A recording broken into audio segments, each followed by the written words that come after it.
Good evening and welcome to the FITT Show. Financial information for today and tomorrow. I'm Bobby P. Kinzer. And I'm Thomas Doty. And we are the FITT Show, helping our folks get their finances in shape. And welcome around the country and no question around the world. We got people from Ireland and England and Scotland. And we've even got people from Holland and Australia tuning in. And they are true stalwarts, though, because they, what's that? They are 7 hours ahead, at least in London. 5 in London. 5 in London. That's right. And I don't know how many, was about 12 or something like that down under. We just want to thank y'all for joining us and participating. And yes, this show is about trying to provide you with some tools, some strategies, some information on how to better manage your money and to grow your wealth. And as always, we like for you to click on the heart button. That way, actually, if you're on Facebook, click on the heart button and also click on the like button. That way, we reach more people on our social media sites on Facebook. Make sure you go out there and like us on Facebook and share on Facebook Live, and on YouTube you can go out and subscribe. That way we reach more people. We appreciate you doing that. The other thing we like to do is we place comments in the comment box, because that's where you get more algorithms from Facebook and YouTube. So comments, or if you have an opinion about something we're saying, or you have a question about something we're saying, or you have another topic that you like for us to discuss, and it's something that is relevant to today's show, we will address it today. But if it's on another topic, we'll probably cover it on another show, or make that actually another show, depending on what it is.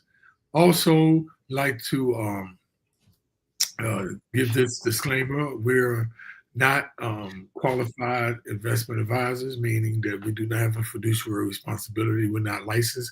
That's why we are financial educators, and we're just providing you with information.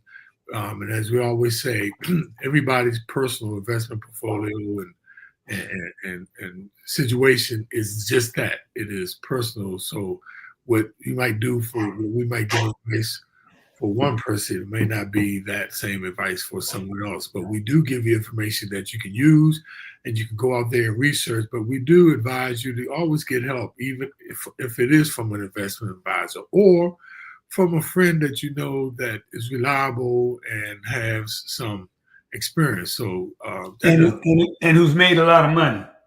And that's that's usually the first giveaway, because I get tired. Advice from folks who got money, not from folks who broke. Because I'll be down at these family reunions, and their Uncle Leroy telling all these get-rich schemes, and this must stay broke. So, and that's advice from folks, not what you want. That one of the biggest elements of things that deter people with their finance is exactly that. Misinformation. And the other one is lack of information. And the biggest one is just failing to plan. So that's the kind of stuff we talk about on this show. Please put comments in there. And just like to welcome everybody back. We had a hiatus last week, and then 2 weeks before that, because of personal issues that we had to take care of. And now we back. This is our 201st show, though. Can you believe that, man? That's 4 years running, you all, and we've been providing you with as much information as you can. So make sure you use all those boxes and click on those things. Dote, how are you doing today, bro? Man, I'm happy to be alive. I'm feeling blessed. One of my neighbors, or my next door neighbor, just dropped dead. So sad situation, but it's making me be grateful for every day I get. Well, Dote, I gotta admit to you, I am happy you're alive too. So thank you. But Dote, can I just ask you a quick question? When people say that, your neighbor, he literally dropped dead? Oh, that's why people say that. And we think he was alone too. We think he called the police. for 911, and they came, and sometime after that he died, but he was by himself, which is just a harrowing thought of dying by yourself.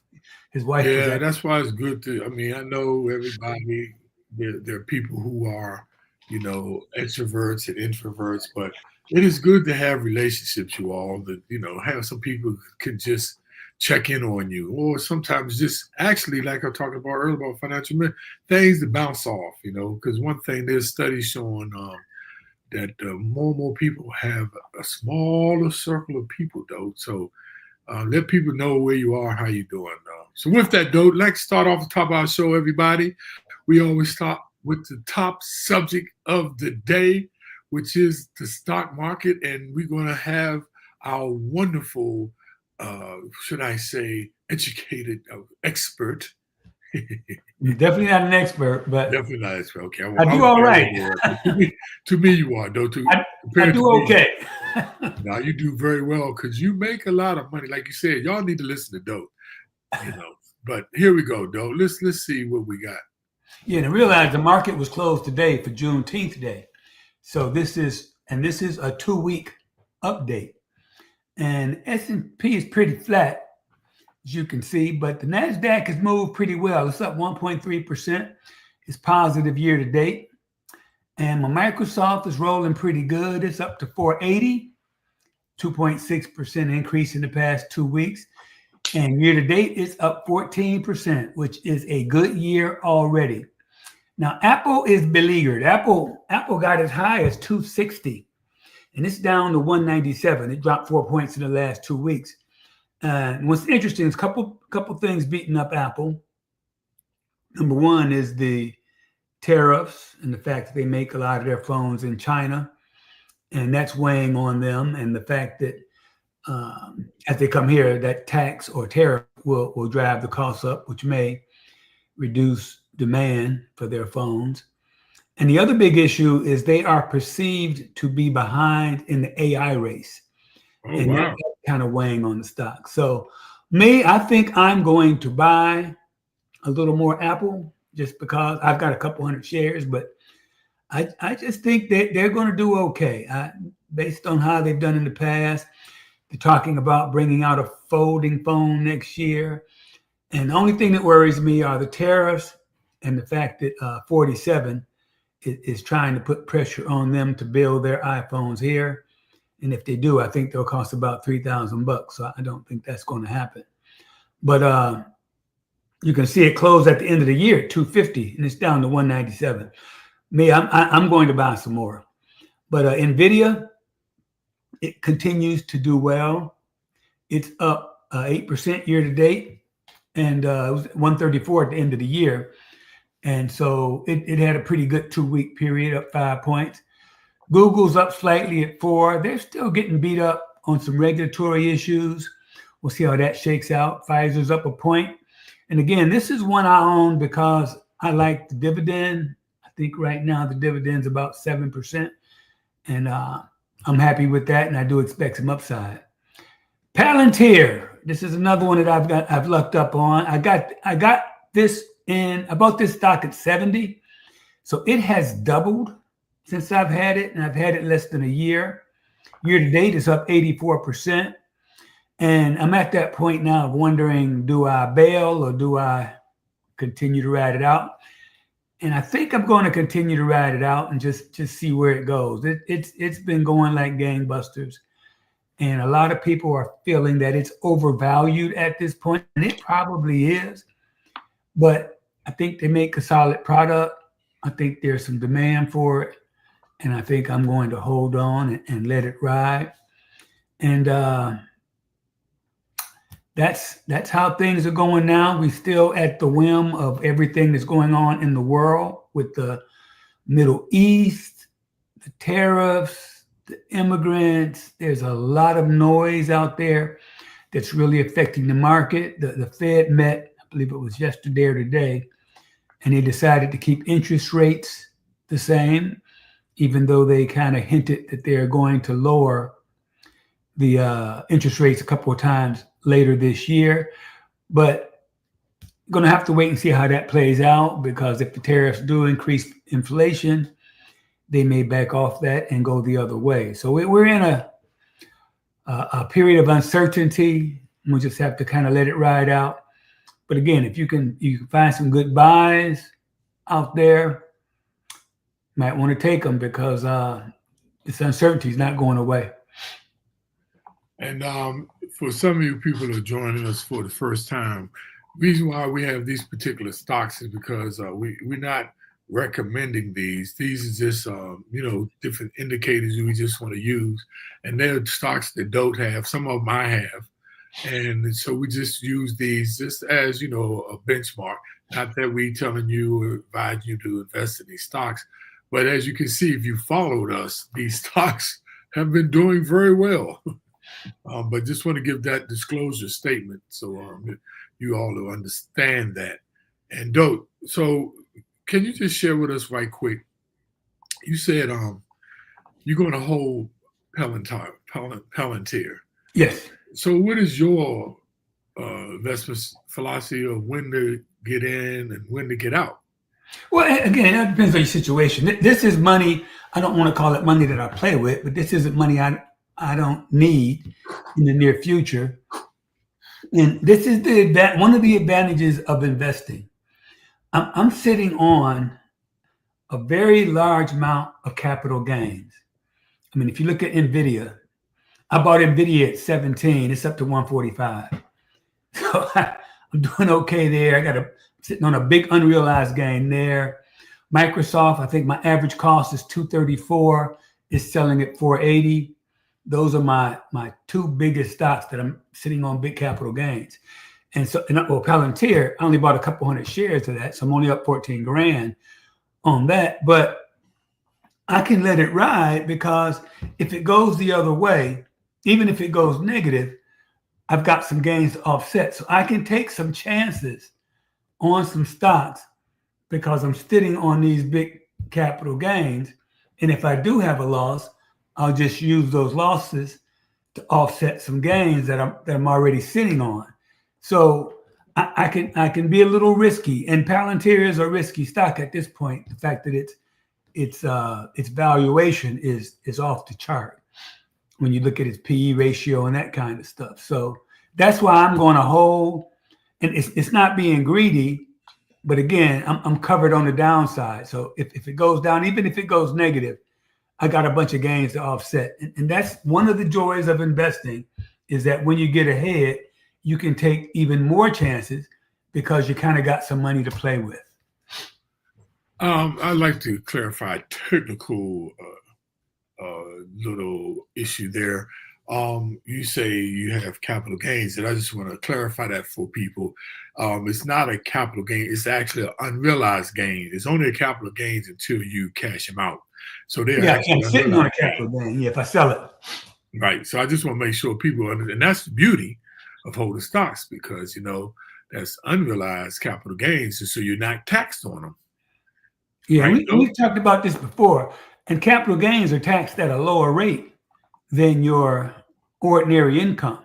Right. So that's another advantage to investing.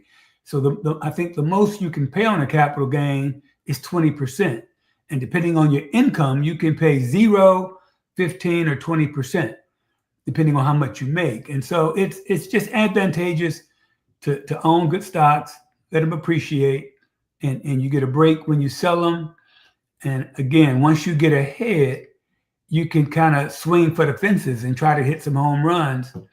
And you can be a little greedy because, again, you're covered on the downside. Even if you go negative, you got some gains to offset. And that's what a lot of people understand, that, which we call rich people, they have a lot of unrealized gains. I remember when Mitt Romney was running for office, he had over $20 million in unrealized gains. That means you're not paying any taxes on those until you cash them out.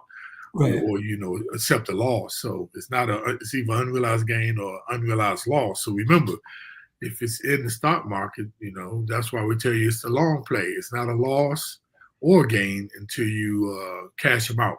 And Bob, the funny thing about this is that you can actually borrow money on stocks that you own that you haven't sold and you have a big capital gain on.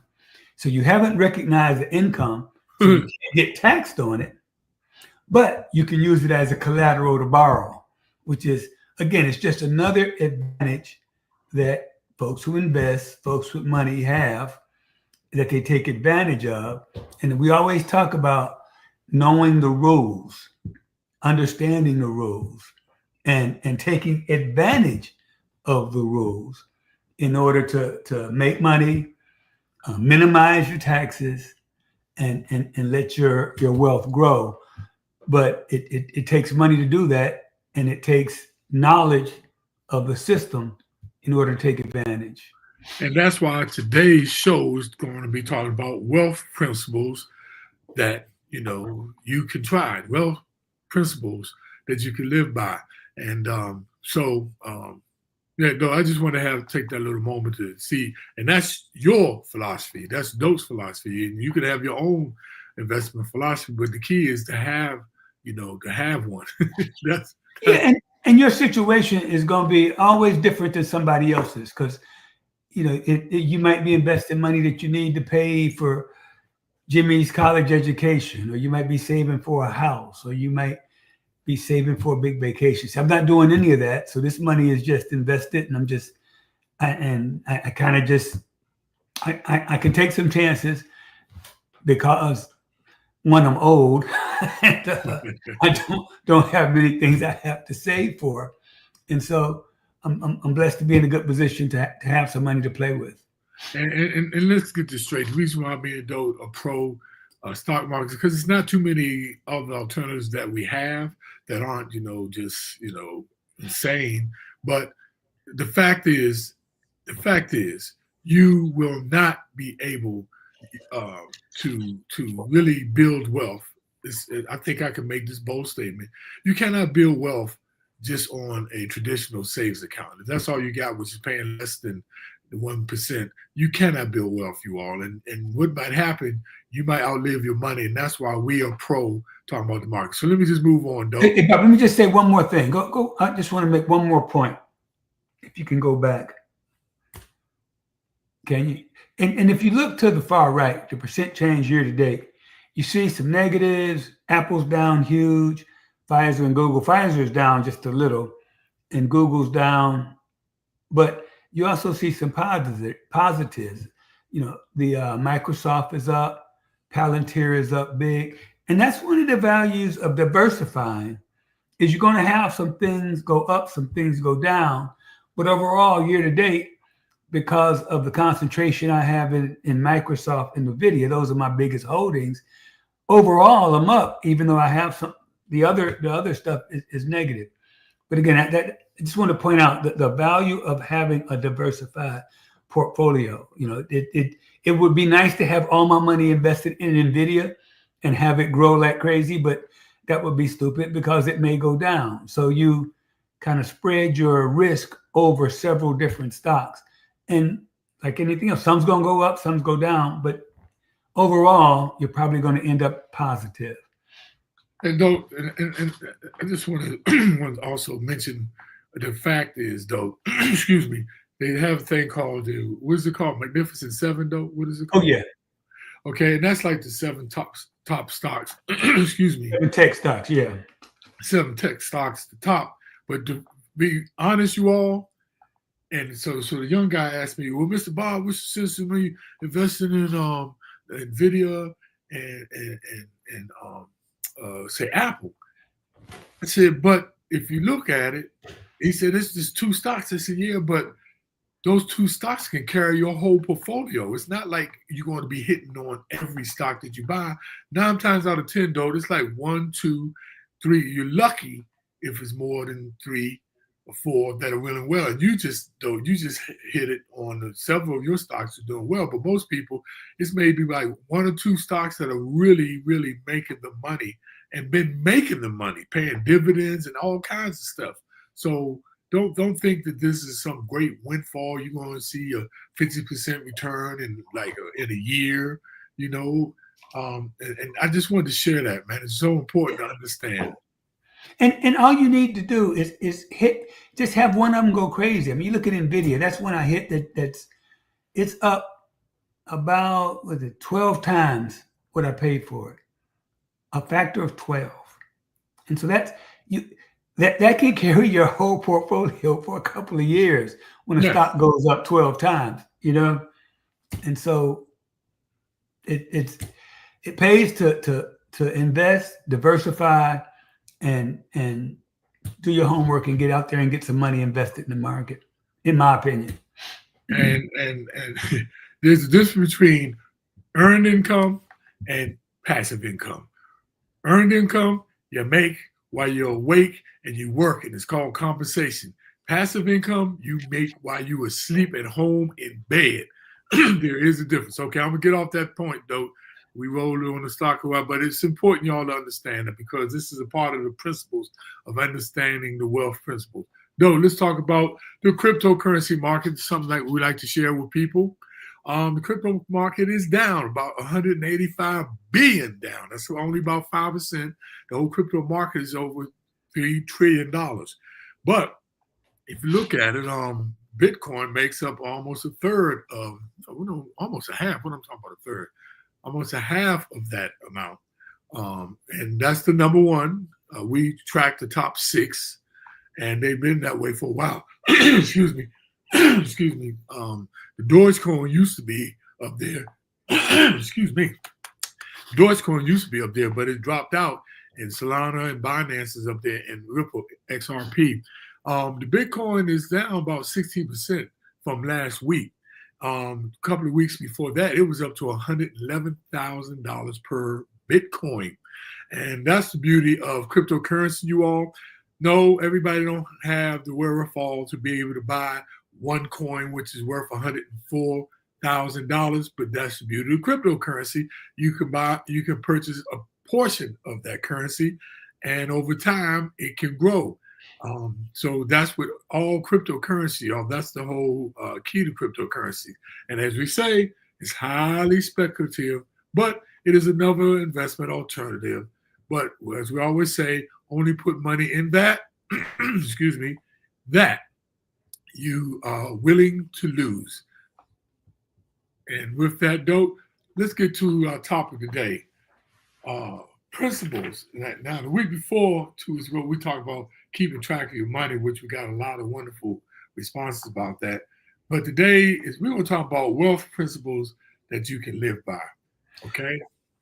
Yeah, and saw this article. The gentleman's name is Prada Jones, and looked through it, and it just made so much sense. He kind of broke down a lot of the things we've talked about before, but he kind of put them all together in a way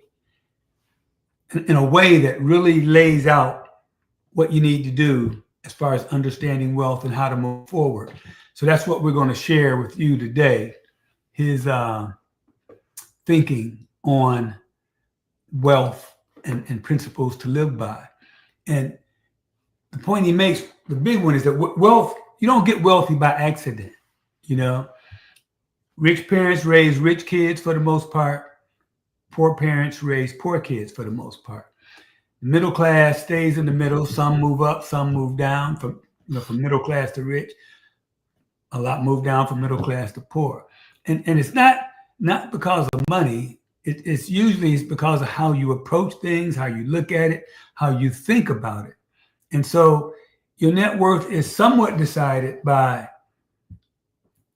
your parents, but it's more driven by how you think, how you react, how you grow yourself, how you increase your financial knowledge. That's going to determine whether or not you're wealthy. And excuse me, like you said, regardless of your profession or your age or financial status, the idea of creating wealth is intertwined with your personal growth. It's universally accepted. This involves expanding your knowledge, improving your skills, and enhancing your mindset about money and wealth. And now, in the wider public discourse on wealth and success, there's an ongoing debate on the balance between personal responsibility and systematic challenges.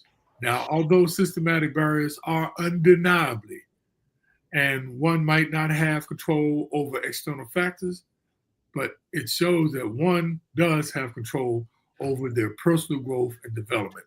This is a profound and at times hard hitting reminder of the power of our choices. Wealth is not just about assets, wealth principles are a call to self awareness and responsibility. It reminds us that the outcomes we see in our lives are not random, but are directly linked to our actions, our choices, and our beliefs. So, Joe, let's get into today's show. Okay, and the first one, it's this one isn't as clear as you might think, but money habits are inherited, not just wealth. A lot of people think people are rich because somebody gave them money, which is obviously true in some cases.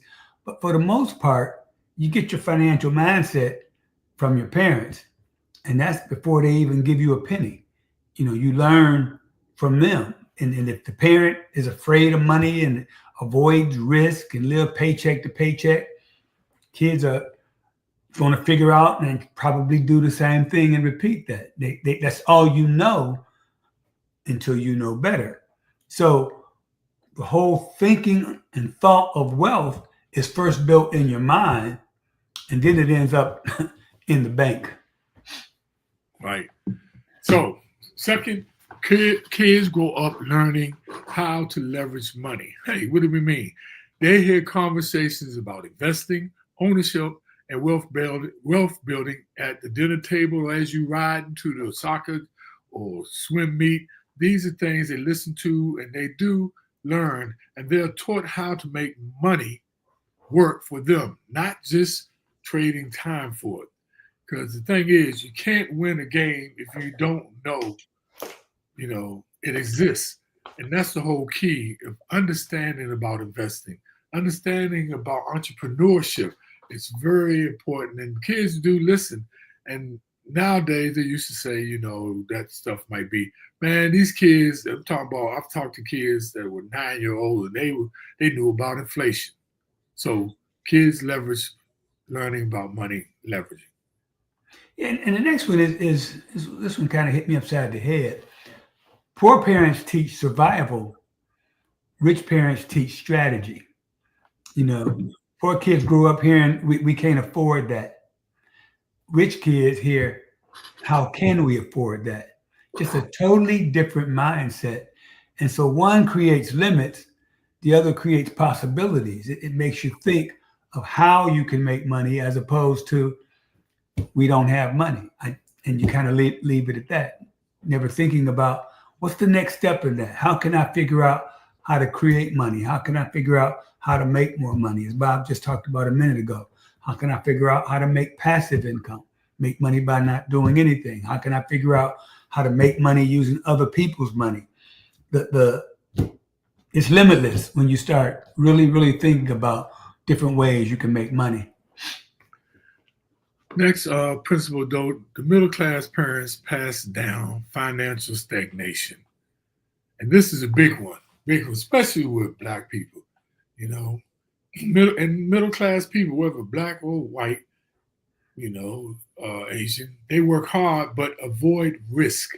They save money but rarely invest. Like I said, they try to, keep their money safe. And it's interesting because they are teaching security, which is not a bad thing, but security has never built wealth. And that's why you got to take, some risk. But that's what that title means, financial stagnation.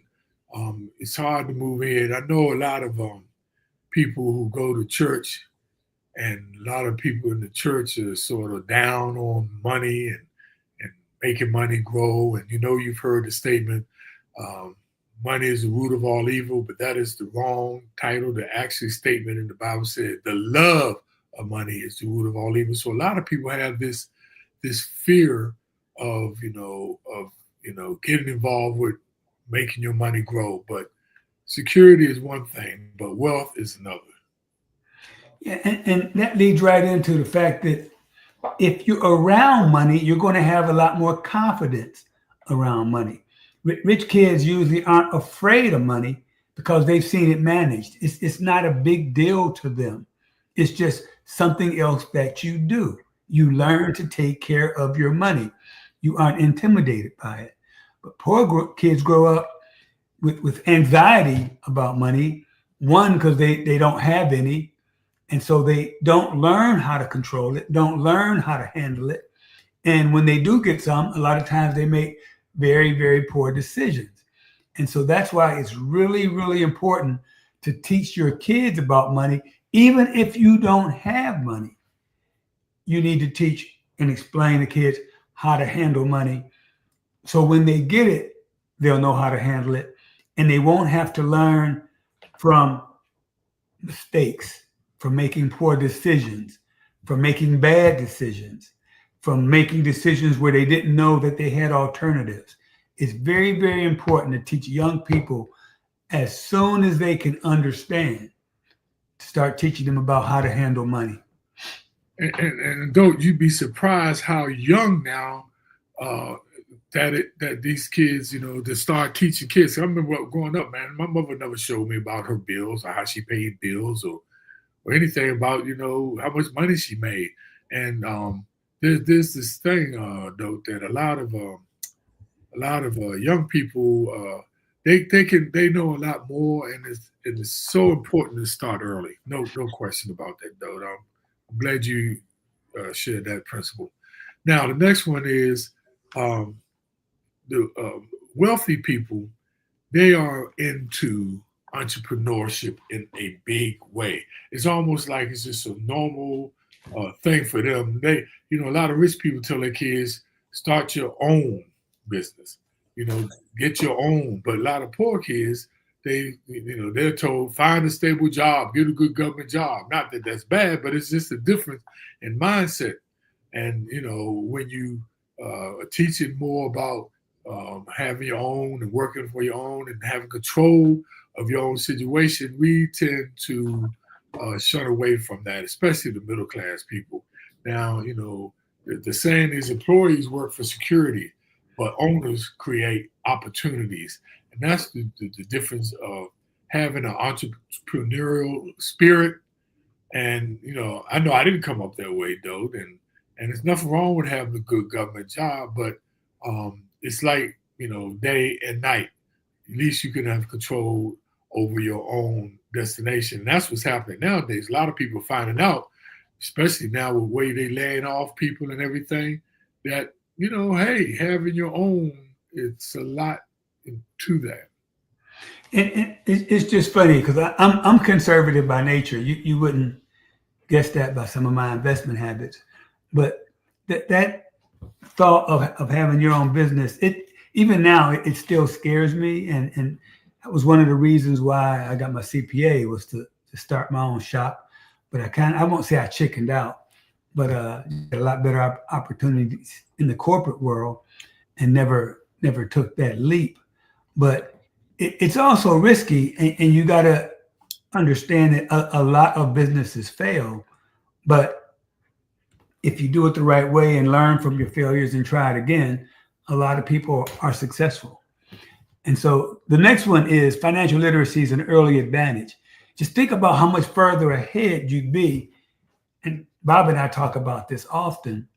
We both have done quite well. We've both been truly, truly blessed. But if we could go back and undo some of our earlier mistakes, we would be doing considerably better than we are doing.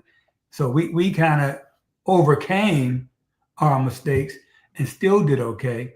But if you think, had we been, let's say, born in a rich family or been given financial literacy as teenagers, probably wouldn't have made some of the mistakes we made and would be even further ahead. So financial literacy gives you an early advantage to being successful, to building wealth. We learned through trial and error, and some of it we end up making mistakes. So Bob always says education is power, but the right education is wealth. Without a doubt, though. Hey, the next one, though, risk tolerance is learned, not natural. Not You know, neutral. dude, I'm always talking about this. Neutral. As far as Not risk. natural. Neutral, not neutral. Not what did I say? Natural. Yeah. Well, that's probably true too, but it's not. It's not neutral. Excuse me, though. It's not neutral. You're right. It's not neutral. And you know, rich parents encourage calculated risk, where poor parents play safe because they can't afford to fail. And you know that makes sense. That's you know, if you only got a few pennies and you failed before and you don't have that wiggle room or that breathing room to make any mistakes, and it makes it harder for people to take on some risk. But you know, playing safe, that's even more riskier than you know doing nothing. Sometimes is more riskier than taking a risk. You know, playing safe is the riskiest strategy of all. So you got to take some risk. And me and Dope, we're not telling people because you know even though Dope takes more risk than me, he's not at the top of the scale. He ain't no highly risky guy. Correct. You know, but we all have different levels, and it's upon you to understand what your risk level is, and use the Museum measurement goes like this. Risk tolerance scale is from 1 to 5. 1 is very low, 2 is low, 3 is medium, 4 is high, and 5 is very high. And you just look at that scale and see where you fit, and then go after the investments that fit your risk tolerance, and that way you can sleep a lot better.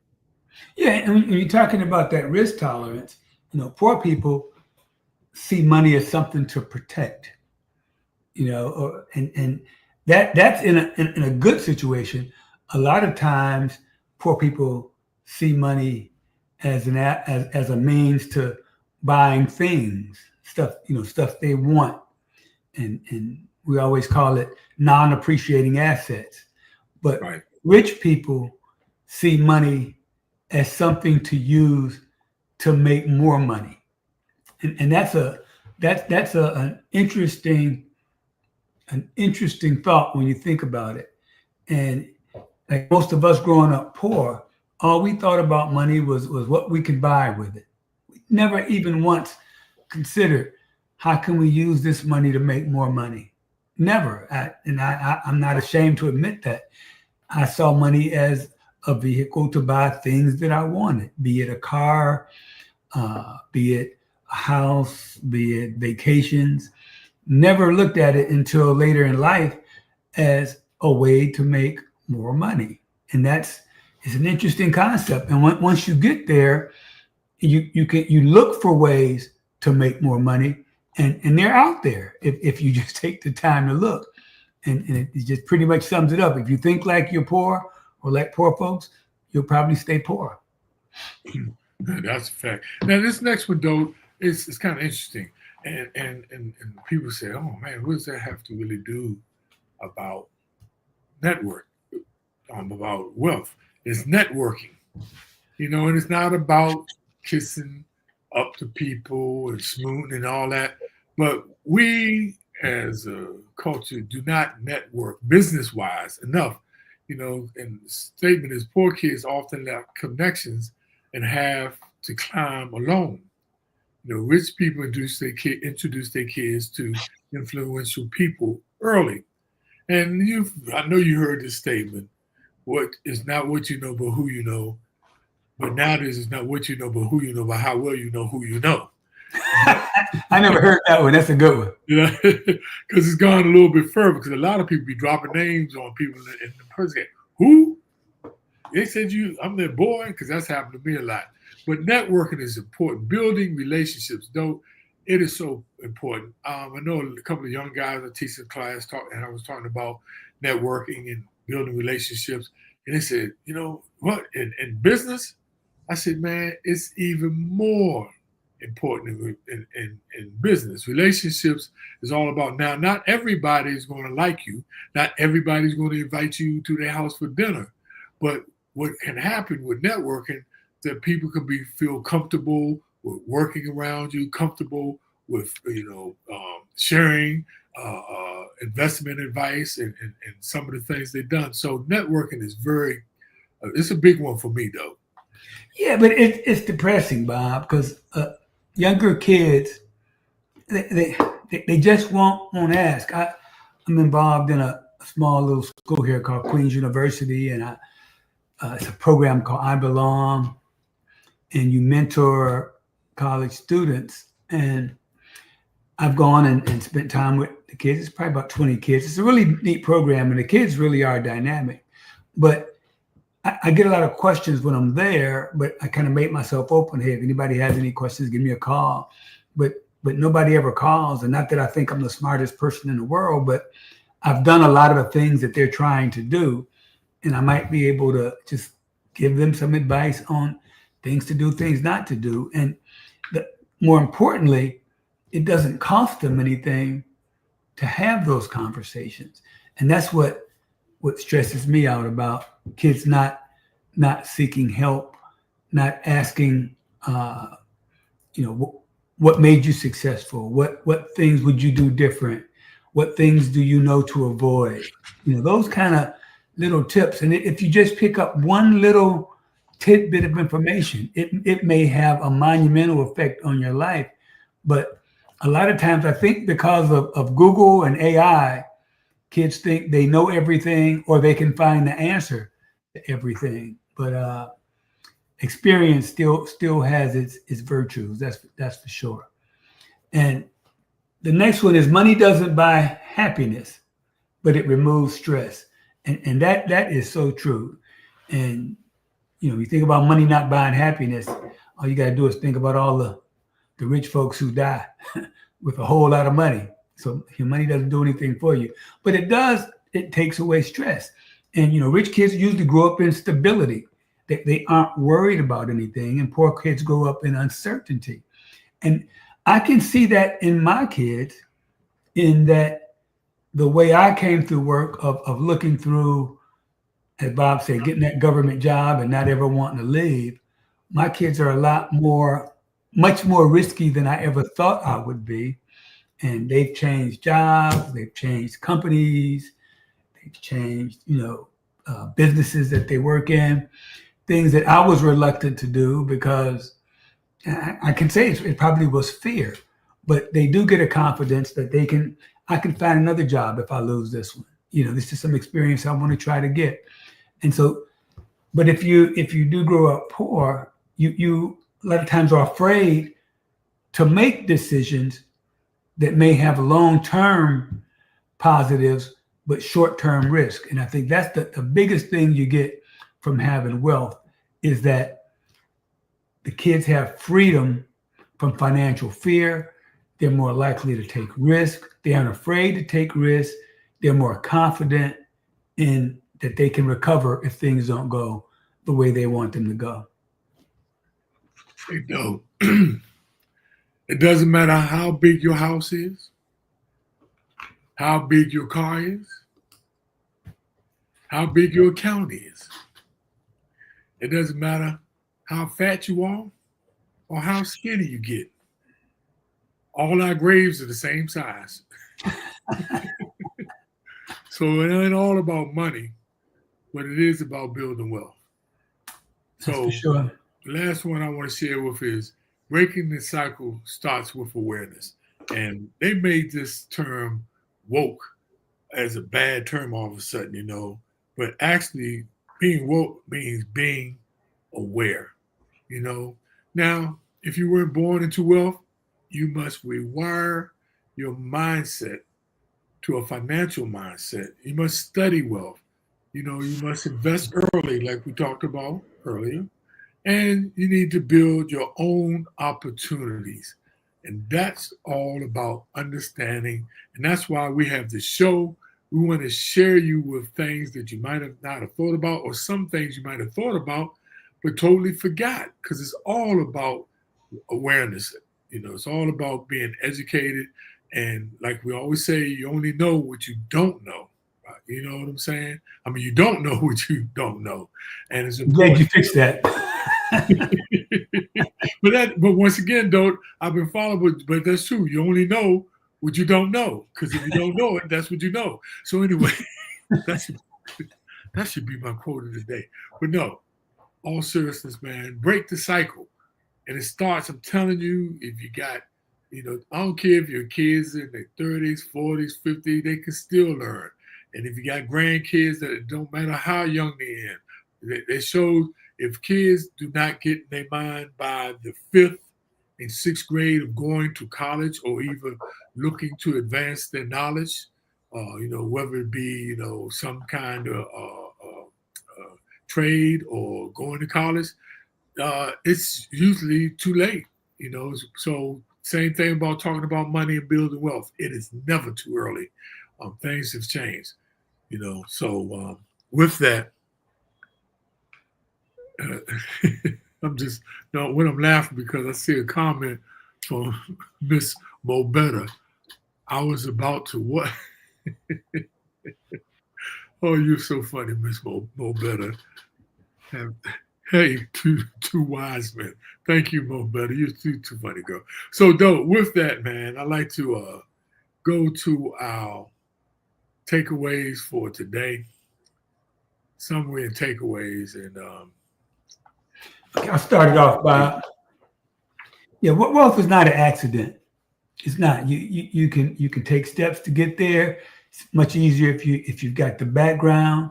But if you don't have the background, you can figure out how to get the background. Then you take your discipline, get your principles, and then you can build wealth. It's not going to happen by accident. It's not a stroke of luck. It takes knowledge and it takes some work. Next, you need to, understand and understand that unlearn, bad habits. No, I'm sorry, I'm getting ahead of myself. When you know when you know better, you do better. Whew, man. That's that quote from Maya Angelou. Yeah, that's from the great Maya Angelou. But when you know better, you do better. And what that is specifically saying is building relationships are key. If you know that networking and more people you know can help you get ahead a little bit better. Like we said before, poor parents teach survival, rich people teach strategy. And if you know that, make sure you educate and reach, try to provide as much skills and understanding of money as you can to your children. Yeah, and you got to unlearn bad habits. First, you have to realize what they are and then make changes. And they always talk about the definition of insanity is doing the same thing and expecting something different. You can't build wealth by doing the same things that aren't working.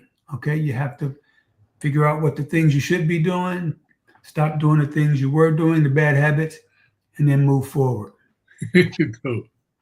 Miss Mo Better said, when you know better, you do better, and you become Mo Better.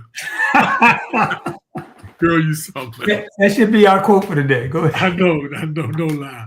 So the last one is start early, and we can't stress that enough, y'all. It's important to start teaching your kids while they're young, while they're young. Financial literacy is an early advantage. I'm telling you, the more information you can give them, the more better they be. Because like me and Doe said, if we've had like a lot of this information when we were early on, oh man, we'd be light years ahead. And I think we've done very well. And not to say that we suffered because of it, but I'm just saying, start early, man, because it can make a difference for your kids and your kids' kids, because it's all about generational wealth also, y'all. So with that, Dope. Hey, Bob, if we'd be probably broadcasting from a beach in the Caribbean. Yeah.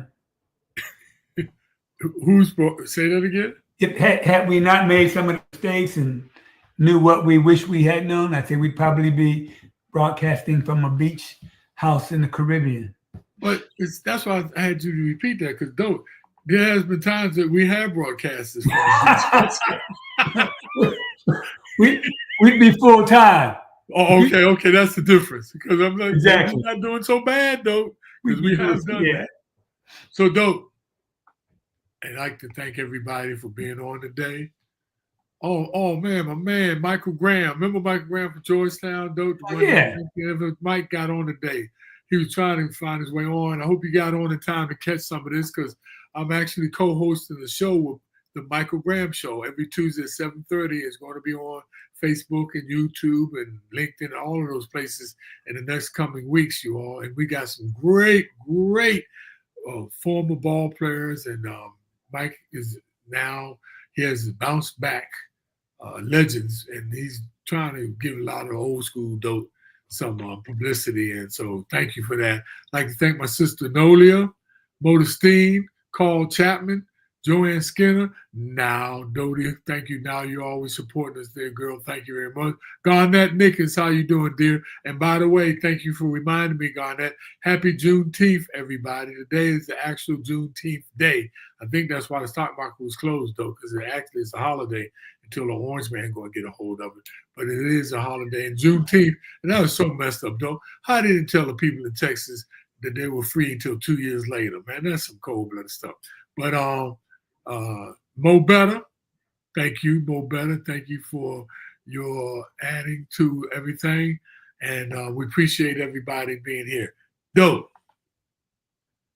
the quote of the day.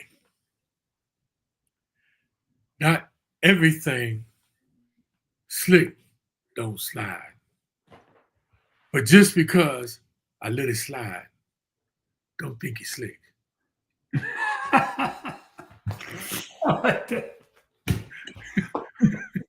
And I'm impressed that you got that out so smoothly too. Thank you very much, though, because today I've been tongue-tied and everything. But you that one just rolled right off. So thank you, everybody. Next week will be our 202nd show every Thursday at 8 p.m. on Facebook Live and YouTube. We thank you so much for tuning in, and good night to those people that are over there on the other side of midnight. We thank you for tuning in and your patience, and thank you, everybody. We see you next week. Same bat channel, same bat place. Have a great day. Peace.